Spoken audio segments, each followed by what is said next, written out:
भारतीय स्वातंत्र्य संग्रामामध्ये जगातील सर्वोत्तम क्रांतिपर्वापैकी एक होय. कित्येक क्रांतिकारकांनी जीवाची पर्वा न करता या धगधगणाऱ्या अग्निकुंडात उडी घेतली आणि बलिदान स्वीकारले. त्या क्रांतिकारकांची आठवण होताच तीन चेहरे प्रामुख्याने पुढे येतात, ते म्हणजे भगतसिंग, राजगुरू आणि सुखदेव. राजगुरू हे भारतीय स्वातंत्र्य संग्रामातील एक प्रमुख क्रांतिकारक होते. अचूक नेमबाजी, दांडगी स्मरणशक्ती या दोन गुणांचे त्यांना जणू वरदानच लाभले होते. अवघे 6 वर्षाचे असताना त्यांच्या वडिलांचे निधन झाले. ते अल्पवयातच ज्ञानार्जन व संस्कृत शिकण्यासाठी काशी येथे गेले. तेथे त्यांनी हिंदू ग्रंथासोबतच वेदांचाही अभ्यास केला होता. नाशिकला काही काळ वास्तव्य केल्याच्या नंतर शिक्षणाच्या उद्देशाने ते काशीला पोहोचले. तेथे पुस्तकामध्ये राजकीय आणि व्यायामशाळेमध्ये लाठीकाठी व दांडपट्टा यांच्यासारख्या खेळामध्ये ते रमून जात असत. काशी येथील पंडित मदन मोहन मालवीय यांचे हिंदू विद्यापीठ हे साऱ्या क्रांतिकारकांचे आश्रयस्थान म्हणून ओळखले जायचे. तेथे अनेक गुप्त खलबतेही होत असत. याच काळात काशीमध्ये राजगुरूंची भेट चंद्रशेखर आझाद यांच्याशी झाली. राजगुरूचे निडार व्यक्तिमत्व पाहून आझादांनी राजगुरूंना क्रांतिकारकांच्या गटात सामील करून घेतले. त्या क्रांतिमय वातावरणात राजगुरूमधील क्रांतिकारक घडत गेला आणि कोणत्याही मोहिमेसाठी ते एका पायावर तयार असत. शिववर्मा नावाच्या एका सहकार्यासोबत दिल्लीमधील एका फितुराला ठार करण्याची कामगिरी त्यांच्यावर सोपवण्यात आली. तो फितूर संध्याकाळी 7 ते 8च्या दरम्यान बाहेर पडत असे. या संधीचा फायदा घेऊन राजगुरूंनी एकट्यानेच मोहीम फत्ते केली आणि पोलिसांचा ससेमिरा चुकवत पळत पळत मथुरेच्या दिशेने निघाले. आणि विश्वास बसणार नाही, पण त्यांनी दिल्लीच्या पुढील 2 स्थानके काळ्या कुट्ट अंधारात रेल्वेच्या पटरीच्या मधून पळत पळत पार केले. पंजाब केसरी लालाजींवरती निर्दयीपणे लाठी हल्ला करून त्यांना ठार मारणाऱ्या पोलीस अधिकारी स्कॉटला आता जगण्याचा अधिकार नाही, अशी गर्जना करत भगतसिंगांनी त्यांचा वध करण्याचा विडा उचलला होता. राजगुरूंनी देखील त्यांना साथ देण्याचे कबूल केले. बरोबर परिस्थिती बघून त्यांनी पिस्तुलातनं गोळ्या काढल्या आणि धाड करत त्याला उडवला देखील. परंतु नंतर कळले की तो स्कॉट नसून सॉन्डर्स होता. माणूस चुकला, पण मोहीम यशस्वी झाली. त्यातच भगतसिंग आणि राजगुरू यांना समाधान मानावे लागले. इकडे त्यांच्या मागे पोलीस हात धुवून होतेच. वेषांतर करून दोघेही एकाच गाडीतून लाहोरला मिळाले आणि संशय येऊ नये म्हणून लोकांमध्ये मिसळू लागले. परंतु त्यांची साथीदारांची नावे सांगावीत म्हणून त्यांना पकडण्यात तर आलेच, अनन्वित छळ पण केले. पण शेवटी का होईना राजगुरूंना त्यांना आपल्या साथीदारांची नावाची पुसटशी कल्पना देखील दिली नाही. त्याच्यावरून त्यांची निष्ठा दिसून येते. शिक्षा भोगत असताना भगतसिंग, सुखदेव आपल्या सहकाऱ्यांबरोबर पुन्हा भेट झाली. तेथेही क्रांतिकारक बाणा त्यांनी ढळू दिला नाही. लाहोरला खटला झाला. त्याचा निकाल म्हणजे त्यांना फाशीची शिक्षा सुनावण्यात आली 23 मार्च 1931. या त्रिदेवांपैकी दुसरं म्हणजे सुखदेव रामलाल थापर. खरं तर क्रांतीवीर सुखदेवांचं नाव रामलाल थापर आहे हे बऱ्याच जणांना माहीत पण नसेल. लुधियानात जन्मलेल्या सुखदेवाने पंजाबमध्ये क्रांतिकारकांची संघटना स्थापन केली. किंग जॉर्जच्या विरोधात गुप्त मसलती चालूच होत्या. ब्रिटिशांना याची कुणकुण होती. क्रांतिकारकांच्या गुप्त परिषदेत हिंदुस्थान सोशलिस्ट रिपब्लिकन असोसिएशन नावाची देशव्यापी संघटना उभारण्याचे ठरले. तसेच लाहोरला नवजवान भारत सभा यांची स्थापना करण्यात आली. जागतिक पातळीवरील विविध क्रांतिकारकांच्या विषयीचे साहित्य त्यांनी अभ्यासले होते. त्यानुसार विविध उद्दिष्टांनी संघटना काम करू लागली. मुख्य म्हणजे स्वातंत्र्य लढ्यासाठी तरुणांना प्रोत्साहित करणे, त्यांना तयार करणे, जातीयतेविरुद्ध लढा देणे, अस्पृश्यांना न्याय देणे, ती बंद करणे, अशा अनेक क्रांतिकारी गोष्टी याच्यामध्ये त्यांच्या उद्दिष्टांमध्ये समाविष्ट होत्या. सायमन कमिशनच्या विरोधात लालाजींचा झालेला मृत्यू व त्याचा सूड म्हणून सॉन्डर्सचा वध या कारणास्तव सुखदेवांना लाहोर तुरुंगात ठेवून पक्षपाती व वसाहतवादी दृष्टीने ग्रासलेल्या न्यायाधीशांनी त्यांना पण फाशीची शिक्षा ठोठावली. अतुलनीय धैर्य, प्रखर देशभक्तीचे उपासक अशा क्रांतीवीर सुखदेवांना आपण विसरता कामा नयेच. 28 सप्टेंबर 1907 जेव्हा जन्मलेल्या भगतसिंगनी जन्म घेतला, तोच मुळी क्रांतिकारी घराण्यात. लहानपणापासूनच क्रांतीच्या विचारांचे संस्कार त्यांच्यावर झाले होते. बुद्धीने तल्लख असलेल्या भगतसिंगाला वाचनाची प्रचंड आवड होती. नॅशनल कॉलेजमध्ये शिकत असताना त्यांनी इतिहास आणि राजनीतीविषयी भरपूर ज्ञान आत्मसात केले. 23 एप्रिल 1919 रोजी रॉलेट ॲक्ट मागे घ्यावा यासाठी शांततापूर्ण निदर्शनासाठी अमृतसरमधील जालियनवाला बाग येथील जमलेल्या हजारो लोकांवर जनरल डायरने अमानुषपणे गोळीबार केला. सर्वदूर लहानांचा, मोठ्यांचा, बालकांचा, स्त्रियांच्या मृतदेहांचा खच पडला होता. एवढ्यांचे बलिदान कशासाठी? तर रॉलेट ॲक्ट या जुलमी कायद्याला विरोध दर्शवला म्हणून. कारण या कायद्यानुसार कोणत्याही भारतीयाला फक्त संशयावरून कोणताही खटला न भरता तुरुंगात डांबण्याचा अधिकार ब्रिटिशांना मिळणार होता. ही तर दडपशाहीची परिसीमाच होती आणि फक्त त्याचा विरोध दर्शवण्यासाठी शांततामय मार्गाने प्रदर्शन चालू होतं. या दुःखद घटनेमुळे अनेकांची मने पेटून उठली होती. छोट्या भगतवर तर या घटनेचा इतका प्रचंड परिणाम झाला की हिंदू रक्ताने माखलेली तेथील माती घेऊन ते घरी आल्यावर अन्यायाने त्यांचे मन धगधगत होते. आता मात्र अन्यायाचा बदला घेतलाच पाहिजे या विचारांनी एक सच्चा क्रांतिकारी उसळून गेला होता.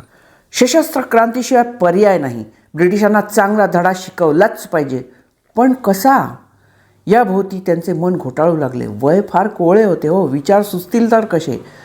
पण पुढे अनेक ओळखी वाढत गेल्या. स्वातंत्र्यासाठी आंदोलन करणारी संस्था म्हणजेच क्रांतिकारकांची नवजवान भारत सभा यांचे ते सचिव झाले.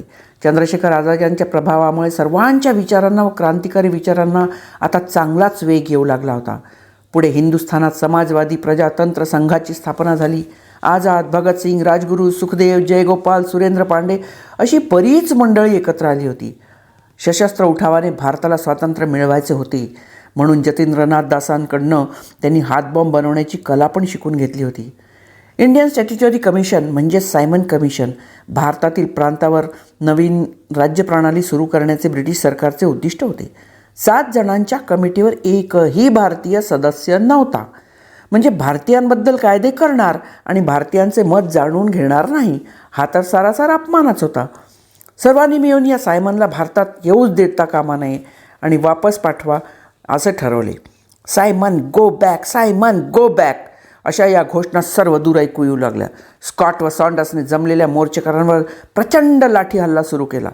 मोर्चाचे नेतृत्व करणारे लाला लजपतराय, डॉक्टर सत्यपाल, लाला हंसराज यांच्यावरती भयंकर प्रमाणात लाठी हल्ला करण्यात आला. जखमी लालाजींच्या छातीवर सॉन्डर्सने प्रचंड लाठीचे वार केले, ज्यामुळे लालाजींचा मृत्यू झाला. प्रचंड असंतोषाची लहर उसळली. मग काय ठरला विचार, स्कॉटला संपवलाच पाहिजे. क्रांतीवीर जयगोपालाने त्याच्यावर पाळत ठेवून तसा इशारा केला. भगतसिंग, राजगुरू, आझाद यांनी गोळ्या झाडून त्याला संपवला. पण दुर्दैवाने तो स्कॉट नव्हे तर सॉन्डर्स होता. तिघेही वेषांतर करून लाहोरला नंतर कलकत्त्याला गेले. एवढे करून भगतला राग शांत झालाच नव्हता त्याचा. डॉक्टर किचवेर्लो यांच्या पाठिंब्यामुळे भगतसिंग, राजगुरू, आझाद यांनी असेंब्लीत बॉम्बचा धमाका करायची योजना आखली. बटुकेश्वर दत्त व भगतनी असेंब्लीत प्रवेश केला. विधेयकाचे कायद्याचे रूपांतर झालेच व हॉल मोठ्या धमाक्याने हादरून गेला. दोघांनी बॉम्ब टाकले तसेच गोळ्यांचा वर्षावही होऊ लागला. संपूर्ण हॉल काळ्या निळ्या धुराने भरून गेला आणि परिसर इन्कलाब जिंदाबाद अशा घोषणेने दणाणून गेला. धावपळ करत पोलिसांनी दोघांना अटक केली. अजिबात विरोध न करता ते पोलिसांच्या हवाली झाले. दोघांच्या चेहऱ्यावर भीती किंवा पश्चात्तापाचा लवलेशही नव्हता. मनुष्यहानी करणे किंवा नुकसान करणे हा आमचा हेतू नव्हताच मुळे, पण आम्ही बॉम्ब टाकले जेणेकरून बहिऱ्या ब्रिटिश सरकारपर्यंत आमचा आवाज पोहोचावा म्हणून. खटला भरवण्यात आला.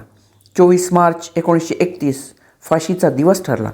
संपूर्ण भारतीयांसाठी तो अत्यंत दुःखदायक, क्लेशदायक क्षण होता. अनेकांनी त्यांची फाशी रद्द व्हावी यासाठी प्रयत्न केले. काही जण गांधीजींकडे जाऊन आले, अरे तुम्ही शब्द टाका, ब्रिटिश कोणतं तरी मवाळ धोरण दाखवतील.